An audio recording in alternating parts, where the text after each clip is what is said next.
Miami Harbor, 2:47 a.m. A freight vessel rests silently beneath dock illumination, its enormous frame creating lengthy shadows over the sea. The atmosphere carries scents of diesel and brine, combined with the mechanical aromas that permanently linger around harbor installations. Even throughout the most tranquil nighttime hours, within the ship's interior, a worker in uniform guides a refuse trolley along a confined passageway. He goes by Diego Ramos, and his limbs remain entirely stable, regardless of his imminent actions.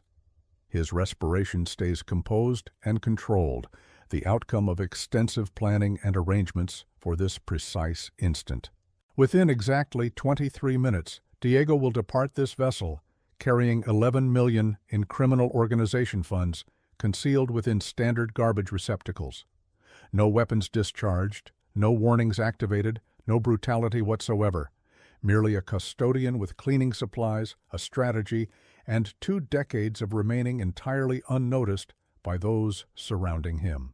The monitoring devices positioned across the ship's hallways record everything, yet they display nothing dubious, simply a sanitation employee performing precisely what sanitation employees accomplish during these nighttime hours. Transporting refuse bins containing waste toward the departure platform, clearing receptacles with the systematic proficiency of someone who has executed identical duties countless times, adhering to his standard procedure precisely to the minute, preserving the identical tempo he's employed for months, laboring aboard this ship. The weaponized sentries at the inspection point scarcely raise their gaze from their devices as Diego nears with 3 secured waste receptacles, each weighing substantially more than expected. Simply garbage, one states afterward, during the FBI questioning that will ensue. Identical individual who's been sanitizing this path for months, never created difficulties, never provided us reason to examine twice. They possessed absolutely no awareness that those standard-appearing containers hold more currency than most individuals witness in 10 lifetimes together. The robbery itself requires under 18 minutes from beginning to completion. By 3:15 a.m., Diego walks down the boarding ramp as he has countless times previously, propelling his sanitation cart with the identical unhurried rhythm that has rendered him invisible to security staff for months. By 3:30 a.m., he's traveling northward on I-95 in a leased vehicle, following a purposely roundabout path toward the Mexican frontier while law enforcement officers throughout Miami maintain their regular patrols, entirely oblivious that the most significant theft in maritime records has just transpired at their city's main harbor installation. By daybreak, he's already changed vehicles twice and eliminated every identification document linking him to his former existence. Diego Ramos has just accomplished what federal investigators will subsequently characterize as the most skilled robbery in maritime records. And he's achieved it by leveraging the single element that enabled it. Within a reality of continuous monitoring and strict protection, nobody truly observes a custodian. The unnoticed individual has just transformed into the wealthiest criminal in South Florida. Diego Ramos had remained unnoticed throughout most of his mature existence, and he comprehended that invisibility represented both a burden and a capability that could be utilized by someone intelligent enough to acknowledge its possibilities. At 44 years of age, he had devoted precisely 20 years sanitizing vessels that anchored in harbors from Miami to Galveston to New Orleans, laboring for companies who competed for cleaning contracts for everything from luxury passenger ships to commercial freight vessels. He represented the type of laborer that people's vision simply passes by without acknowledgement, a person who had become operationally equivalent to cleaning machinery in the consciousness of everyone he met. Silent when necessary, dependable like quality equipment is dependable, consistently available when the vessel required cleaning, entirely forgotten once the labor was completed. Originating from a small settlement beyond Guatemala City, where power was unreliable, and flowing water represented luxury, Diego had entered the United States in 2003 with nothing except resolve, $47 in currency, and a relative's assurance of employment in Florida. The expedition had consumed 3 weeks, mostly spent traversing desert landscape and concealing from Border Patrol officers who would have returned him to destitution that offered no remedies.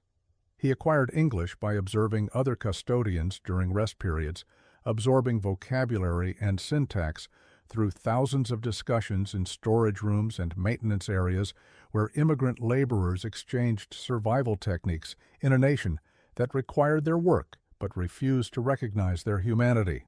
He obtained his Transportation Security Administration harbor facility security authorization after 2 years of background investigations, interviews, and administrative processes that demanded he demonstrate trustworthiness sufficient to labor in restricted zones around vessels transporting international freight.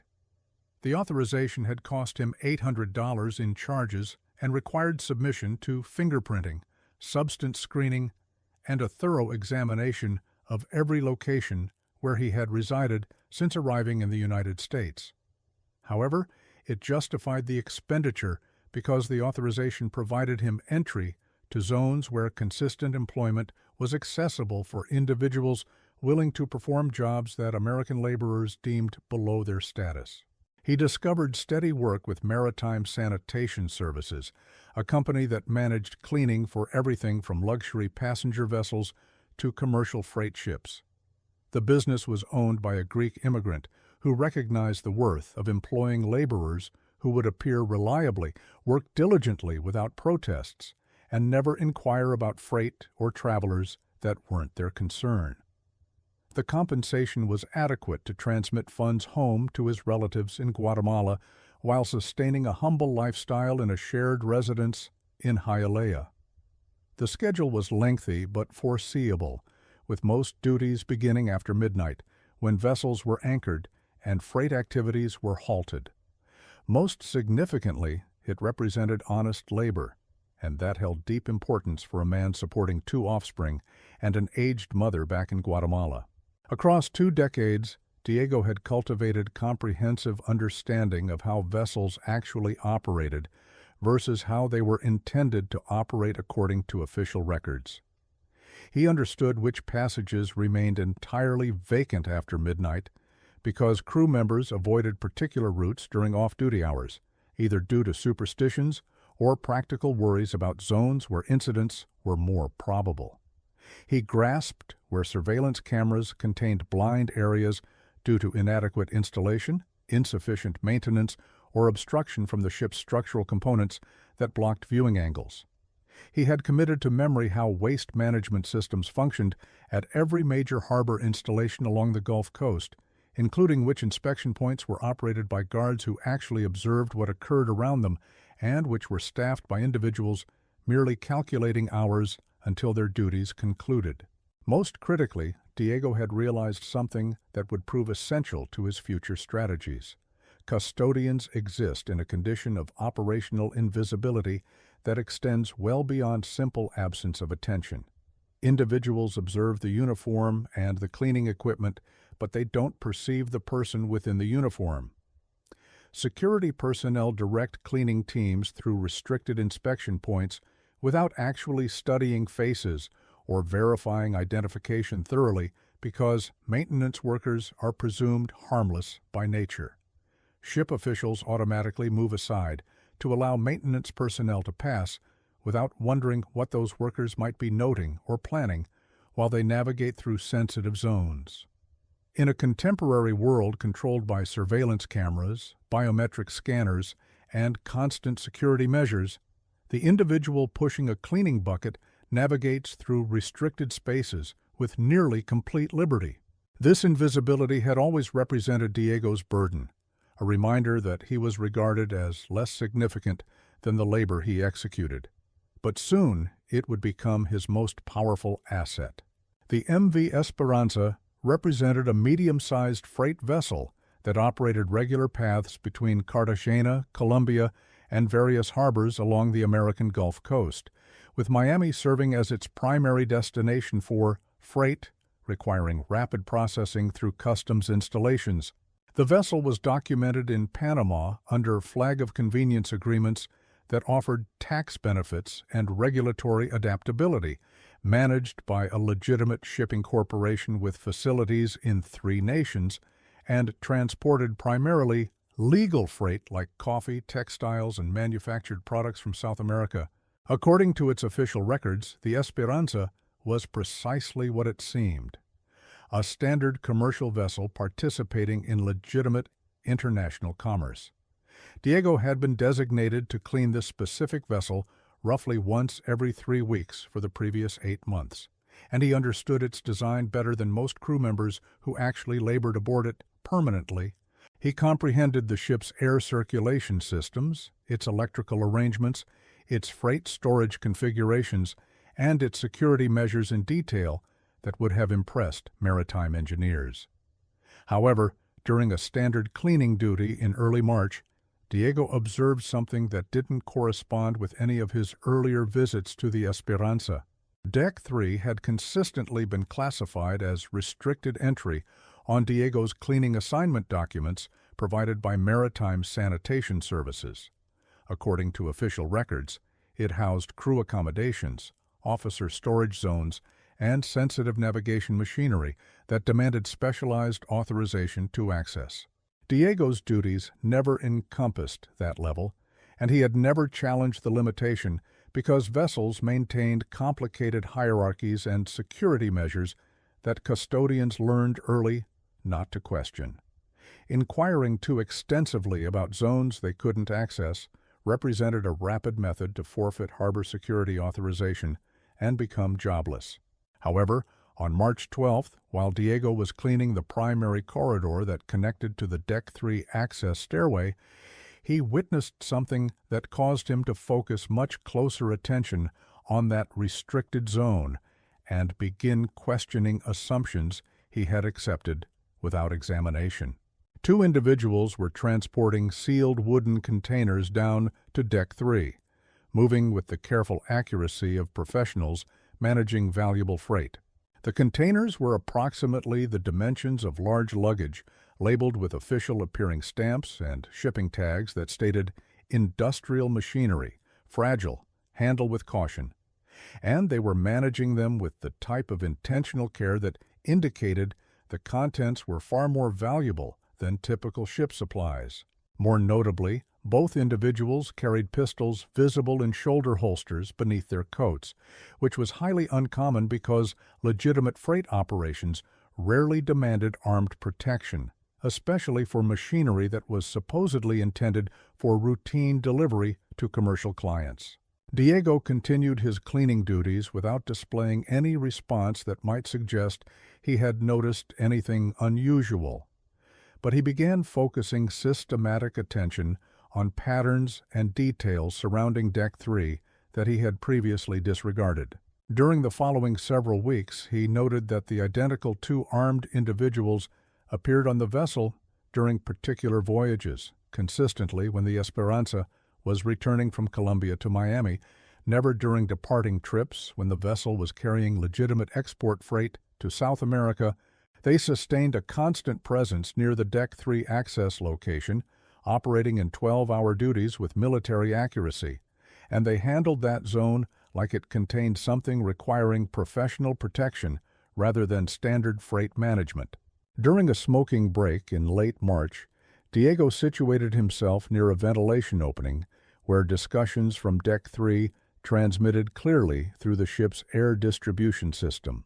He overheard a telephone discussion between one of the guards and someone he addressed respectfully as El Jefe. The discussion was conducted in Spanish, with the guard apparently presuming that nobody nearby would comprehend Colombian dialect or focus on what appeared like routine communication. "Identical schedule as usual," the guard stated in Spanish, speaking softly but not whispering, because he believed his discussion was private. "Collection occurs 40 miles from Miami. We sustain position until anchoring." "What amount this occasion?" the voice on the telephone inquired. The connection was clear enough that Diego could hear both sides of the discussion through the ventilation system. 11 million, all currency, mixed denominations, vacuum sealed according to procedure. No difficulties with the path. Smooth as usual. Nobody focuses on maintenance personnel. Diego's hands continued clearing a nearby waste receptacle without any alteration in rhythm or tempo. But his thoughts were suddenly racing with possibilities he had never contemplated previously. $11 million in currency, moving regularly through a vessel he had been cleaning for months, protected by guards who had grown so familiar with his presence that they discussed sensitive activities within hearing of his work zone, treating him like part of the ship's infrastructure rather than a person who might be listening and comprehending every statement. That evening, Diego lay wakeful in his small residence in Hialeah, gazing at the ceiling while his mind computed numbers that could transform everything about his existence and his family's prospects. His daughter Maria required surgery to repair a cardiac defect that his insurance wouldn't completely cover, leaving him with medical expenses that would consume years to settle.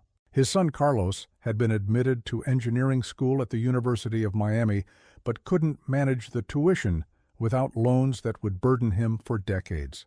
His mother's prescriptions for diabetes and hypertension cost more monthly than Diego earned in a week of cleaning vessels. $11 million would resolve every financial difficulty his family had ever confronted, with enough remaining to ensure they never confronted those difficulties again. However, more than the currency itself, Diego realized something that would prove fundamental for everything that followed. He might be the sole person connected to the Esperanza who was both completely trusted to navigate freely throughout the vessel and entirely invisible to the individuals who were supposed to be maintaining security around their illegal freight. During the following weeks, Diego began conducting his own silent investigation into the ship's actual activities versus its official freight manifest, utilizing his legitimate access as a cleaning contractor to gather intelligence that no law enforcement agency could possibly obtain without months of undercover operations. Diego spent the following month systematically examining every aspect of the Esperanza's activities, utilizing his legitimate access as a cleaning contractor to chart details that no outsider could possibly acquire. He recorded arrival and departure schedules with accuracy that would have impressed naval intelligence officers, noting variations in timing that correlated with weather circumstances, harbor traffic, and customs inspection procedures. He memorized crew rotation timetables, security measures, maintenance requirements, and most importantly, the specific patterns surrounding the mysterious Deck 3 activities that seemed to function according to rules completely separate from the ship's legitimate freight handling.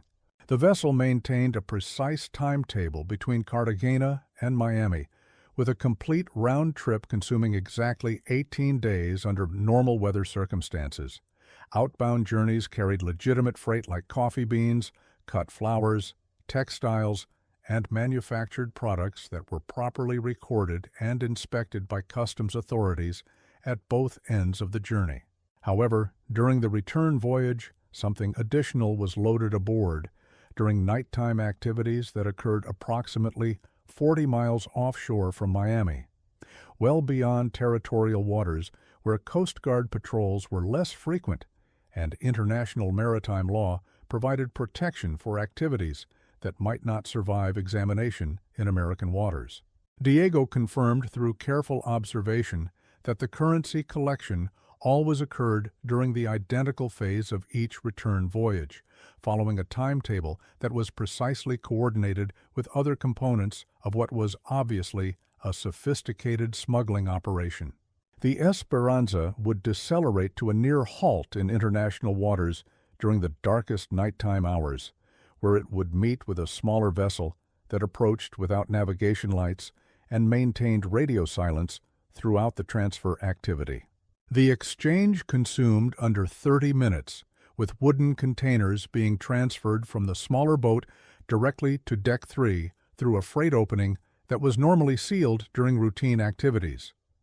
The currency remained in a concealed compartment on Deck 3 for exactly 67 hours, from collection to delivery in Miami. During that period, it was guarded continuously by two armed individuals who operated 12-hour duties with military discipline and focus. Diego learned their identities by listening to radio communications and observing their interaction patterns. Carlos and Miguel. They were professionals who took their responsibilities seriously, maintained physical conditioning that suggested military or law enforcement backgrounds, and followed security procedures that were clearly established through extensive experience with similar activities. However, they possessed one critical vulnerability that Diego began to exploit for intelligence purposes. Both guards had completely stopped noticing his presence during the months he had been cleaning the vessel. Both guards maintained identical routines during every voyage, following patterns that had become so automatic they no longer questioned the wisdom of their established procedures. They would abandon their position for exactly 15 minutes at 3 a.m. to smoke cigarettes on the upper deck because maritime safety regulations prohibited smoking anywhere near freight storage zones, where fuel vapors or other combustible materials might create fire dangers. During those 15 minutes, Deck 3 was completely unguarded while they climbed 2 levels to reach an authorized smoking zone that was equipped with proper ventilation and fire suppression systems. Diego had observed this routine during 3 separate voyages, and the timing never varied by more than 2 or 3 minutes. Carlos and Miguel were disciplined about maintaining security, but they were also creatures of routine who had grown comfortable with their assignment over months of repetition without incident. More importantly, Diego realized that both guards had completely stopped noticing his presence during his regular cleaning duties. He moved freely through corridors adjacent to their position, emptied waste receptacles near their location, and performed maintenance tasks that brought him within a few feet of the Deck 3 access point. To Carlos and Miguel, Diego had become part of the ship's background environment, as invisible and harmless as the ventilation system or the emergency illumination. This provided Diego an unprecedented opportunity to examine the security measures protecting $11 million in criminal organization currency, and he began developing strategies that would exploit weaknesses that the guards didn't even realize existed. The concealed compartment itself was positioned behind a false wall that appeared to be part of the ship's original construction, camouflaged so effectively that it would escape detection during routine inspections by harbor authorities or Coast Guard personnel. It was secured with 2 high-quality padlocks that appeared to be standard maritime security equipment, but the locks were accessible through a maintenance panel that Diego could reach during his normal cleaning duties without attracting attention from anyone who might be monitoring his activities. The compartment was large enough to contain approximately 6 wooden containers, each one holding roughly $1.8 million in mixed denominations that had been vacuum sealed in plastic and wrapped in waterproof canvas, according to professional smuggling procedures designed to protect currency during extended periods of storage in maritime conditions. Diego estimated that the total capacity of the concealed space was sufficient to contain 15 to 20 million, suggesting that the $11 million shipments he had observed represented only a portion of the criminal organization's regular currency transportation activities. Diego spent weeks researching lockpicking methods using internet videos, instructional materials, and practice locks purchased with currency from different stores across Miami to avoid creating patterns that might be noticed by anyone monitoring his activities. He discovered that the specific model of padlocks used on the compartment could be opened in under 60 seconds by someone with the proper tools and sufficient practice. He acquired the necessary equipment from a locksmith supply company, paying currency and using a false identity to avoid creating any paper trail that could later connect him to burglary tools. However, the technical aspects of accessing the currency were only part of Diego's challenge. The real problem was removing $11 million from a heavily monitored harbor facility without triggering any of the multiple security systems designed to prevent exactly that type of theft. Miami Harbor employed hundreds of security personnel, maintained extensive surveillance networks, and operated according to federal regulations that required detailed documentation of all freight movements. Getting the currency out of the vessel would require a strategy that exploited weaknesses in security procedures that even the individuals responsible for maintaining those procedures might not fully comprehend. Diego's solution was elegantly simple and virtually undetectable. He would conceal the currency inside legitimate waste removal activities that occurred during every cleaning duty. Diego's strategy exploited a fundamental weakness in harbor security procedures that he had observed over 20 years of laboring in maritime facilities throughout the Gulf Coast. Security personnel are trained to look for individuals trying to smuggle contraband into restricted zones, not individuals trying to remove things that are already inside those zones.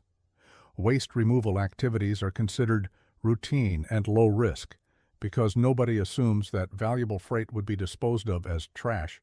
The entire security apparatus is designed to prevent infiltration, not exfiltration, creating blind spots that could be exploited by someone with the proper access and knowledge. Diego would steal the currency during the 15-minute window when both guards left their position for cigarettes, a vulnerability that existed because even professional criminals develop habits that can be predicted and exploited. He would load currency into modified waste receptacles, cover it with legitimate trash from his cleaning rounds throughout the vessel, and wheel it off the ship during normal harbor activities using his established credentials and security authorization that had been verified through months of routine labor. The entire activity would appear exactly like waste disposal that occurred after every cleaning duty, indistinguishable from legitimate activities that security personnel had observed hundreds of times. The beauty of this approach was that Diego's harbor security authorization allowed unrestricted movement through Miami's facilities with cleaning equipment that was rarely subjected to detailed inspection. Guards who had seen him hundreds of times would direct him through inspection points without conducting searches of waste receptacles that appeared to contain ordinary trash from vessel sanitation activities. Even if someone became suspicious later, the currency would be long gone before anyone thought to examine waste disposal procedures that were considered completely routine. Diego began acquiring the specialized equipment he would need for the activity, making purchases at different locations, and using currency to avoid creating records that could later be traced back to him. He purchased 3 heavy-duty waste receptacles with false bottoms that could conceal approximately $2.5 million each, while still appearing to contain normal trash when viewed from above. He modified his cleaning cart to accommodate the additional weight of currency-filled receptacles without showing obvious signs of strain that might attract attention from security personnel. He researched techniques for masking the distinctive smell of large amounts of currency using industrial cleaning chemicals that were part of his normal supply inventory and wouldn't seem suspicious if detected during routine inspections. Most critically, Diego planned his escape path with the same systematic attention to detail that he had applied to studying the vessel's activities and security vulnerabilities. He would drive directly from Miami to the Mexican frontier, using back roads and secondary highways that had fewer surveillance cameras and automated license plate recognition systems. He arranged for a rental vehicle using false identification documents that he had obtained through contacts in Miami's immigrant community, paying currency for a week-long rental that would provide plenty of time to reach Mexico without rushing or taking risks that might attract attention. He established contact with smuggling networks in Laredo who could facilitate his frontier crossing in exchange for payment that would represent a tiny fraction of his stolen fortune. These were individuals who specialized in moving high-value freight and individuals across international boundaries without official documentation, and they had established relationships with frontier officials that made their activities virtually undetectable. Diego opened bank accounts in 3 different identities across 2 nations using documentation obtained through the same networks that had provided his false identification. He purchased a small property in rural Honduras through intermediaries who handled the transaction without requiring his physical presence or legitimate identification, creating a safe haven where he could disappear permanently if his escape strategy succeeded. Everything had to be executed perfectly on the first attempt because there would be no opportunity to try again if anything went wrong. The criminal organization would immediately upgrade security measures after discovering the theft, making future attempts impossible. More dangerously, they would begin investigating everyone who had access to their activities, and Diego's invisibility would disappear the moment he became a suspect in their investigation. However, Diego had spent months studying every variable that could affect his strategy, and he was confident that his approach would function exactly as intended. The date was set for April 15th, when the Esperanza was scheduled to dock in Miami, carrying its regular shipment of $11 million in currency that would soon belong to a custodian who had learned how to become invisible. April 15th, 11:30 p.m. The Esperanza completed its docking procedures at Miami Harbor exactly on schedule, sliding into berth 47 under massive floodlights that turned night into artificial day across the freight facility. The vessel's arrival was routine in every respect, indistinguishable from thousands of other commercial ships that used Miami as their primary entry point for freight, bound for distribution throughout the southeastern United States. Diego watched from the Harbor Authority building as stevedores secured the vessel's mooring lines and connected power cables that would supply electricity during its stay in harbor. His cleaning duty was scheduled to begin at midnight, giving him 4 hours to complete sanitation activities throughout the entire vessel before the next crew arrived for morning freight activities. Diego had performed this same routine dozens of times over the previous 8 months, but tonight felt fundamentally different as he gathered his modified cleaning supplies from the Maritime Sanitation Services storage facility, 3 false bottom waste receptacles that looked identical to standard equipment but could conceal millions of dollars without detection, industrial plastic sheeting that would provide additional waterproofing for the currency during transport, cleaning chemicals with strong odors that would mask any distinctive smell of large amounts of currency. Everything appeared completely normal to the harbor security guard who inspected his identification and checked his name against the authorized personnel list that granted him access to restricted zones. At exactly midnight, Diego boarded the Esperanza through the crew access gangway, pushing his cleaning cart ahead of him like he had hundreds of times before. The vessel felt different when it was docked and connected to shore power rather than operating under its own engines. The constant vibration of propulsion systems was replaced by the steady hum of electrical equipment and ventilation fans. Emergency lighting cast lengthy shadows through corridors that seemed wider and more empty than they did during active sailing activities when crew members were moving constantly throughout the ship. Diego began his cleaning routine on the upper decks, working his way systematically through zones that required attention while establishing his presence throughout the vessel for anyone who might be monitoring his movements through security cameras or direct observation. He emptied waste receptacles in the galley, cleaned restrooms used by crew members, and sanitized common zones where passengers would gather during future voyages. Every task was performed exactly according to his normal procedures, creating a detailed record of legitimate labor that would be documented by security systems positioned throughout the ship. The vessel's corridors were quieter than usual, with most of the crew either asleep or occupied with routine maintenance tasks that kept them away from zones where Diego was laboring. He could hear the distant sounds of harbor activities filtering through the hull, trucks moving freight, cranes loading containers, workers shouting instructions in multiple languages. However, inside the vessel, everything felt isolated from the outside world, creating the perfect environment for activities that required privacy and concentration. At 2:15 a.m., Diego positioned himself on Deck 2, directly above the restricted zone where Carlos and Miguel were maintaining their security watch over $11 million in criminal organization currency. He could hear their discussion clearly through ventilation openings as they discussed soccer matches, complained about the quality of food in the crew mess, and made plans for their time off when the vessel returned to Colombia. Their voices carried the relaxed tone of individuals who had settled into a comfortable routine and weren't expecting any problems during what had become a completely predictable assignment. At 2:45 a.m., Diego heard Carlos mention that it was almost time for their cigarette break.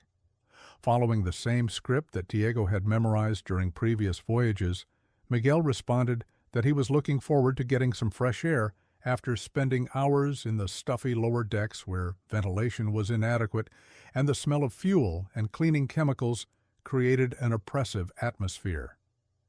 Diego checked his watch and confirmed that they were following their established schedule exactly as he had observed during previous voyages, maintaining the punctuality that would prove to be their downfall. At exactly 3 a.m., both guards left their position and climbed toward the upper deck smoking zone, their footsteps echoing through the vessel's metal stairways as they moved away from the restricted section. Diego waited 60 seconds to ensure they had reached the designated smoking zone and settled into their routine, then moved quickly but quietly toward the Deck 3 access point, where $11 million was waiting for someone bold enough to take it.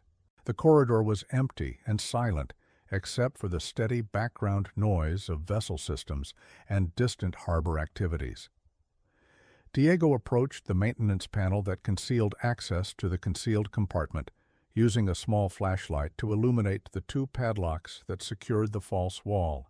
His hands remained completely steady as he inserted lock-picking tools and began working on the first mechanism, applying techniques he had practiced hundreds of times until they became automatic.